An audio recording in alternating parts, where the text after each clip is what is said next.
大家好，这里是贝塔测评研究院。新的一年了，想买冰箱的朋友，面对零件、单系统或者是双系统，是不是还在被众多机型和配置搞昏了头？本期冰箱盘点，几分钟教你选出高支架比冰箱。这次呀，我们将按照2000到4000、4000到6000两个最具支架比的价位，给大家提供选购建议。2到4000这个价位，我们选择的空间其实不窄。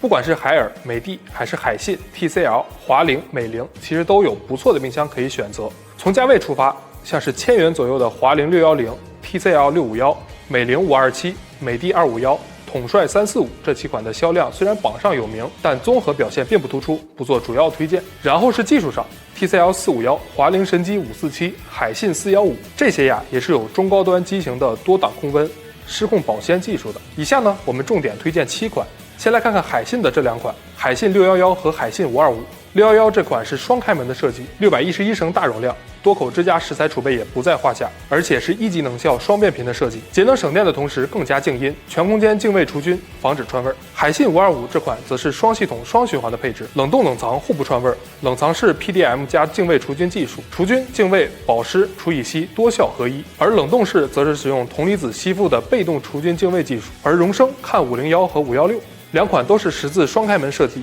容量比较大，空间利用率比较高，而且功能分区更多。2款都是双系统双循环，而516贵1000元的主要体现是在 IDP 双净化黑科技上，冷冻式、冷藏式全面除菌。美的肯定不能落下，美的607这款双开门的设计风冷无双，同时PT 净味抗菌，去除空间异味，搭载变频风机加变频压缩机，双变频制冷系统。美的旗下的华凌小冰棒则再次入围，60厘米的超薄整机嵌入，从底部散热，法式门的设计更加细分存储，而且还搭载了华凌全空间净鲜科技，食材更保鲜，支架比是真没得说了。海尔则推荐一款海尔465，360度环绕式送风，送风均匀不直吹，梦幻星辉银的外观，各种装修风格都能够适配。来到4到6000这个价位选择性变得多了很多。美的、海尔在这个价位段的产品不少，像美的 M60系列的421、548，海尔山茶花系列的485、516，还除开这2个主流品牌，门款设计比较独特的美凌507也不失为一个好的选择。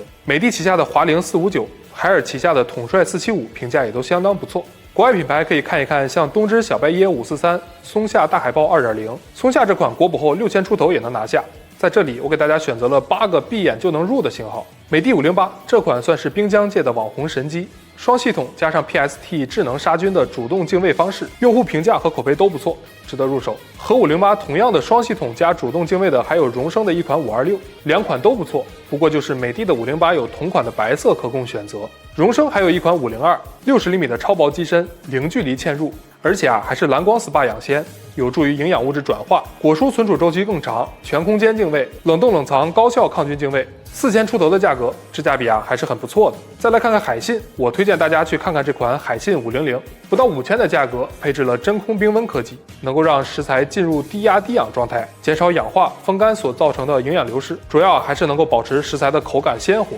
海尔的话，推荐大家看看海尔475和505这2款都是10字双开门的设计，分区更合理，2款都配置了全空间保鲜、冷冻智能恒温科技。要说差别，相比于475这款，505更多了 EPP 超净系统，通过控制臭氧发射器生成臭氧，从而达到杀灭细菌和净味的作用。再来看看这款美的560，这款是536的兄弟款，60厘米超薄屏嵌，搭载全舱 PT 净味科技，双变频制冷系统，制冷温度波动更小，食材保鲜更稳定，而且产品是白色外观。装修风格是奶油风或者浅色系的朋友可以着重看一下。最后一款西门子497，这款冰箱的保鲜能力还不错，也是有白色和湖韵蓝2个颜色可供选择。OK， 以上就是本期视频的全部内容了。如果大家有什么疑问，欢迎在评论区留言。这里是贝塔测评研究院，你给产品，我来研究。我们下期再见。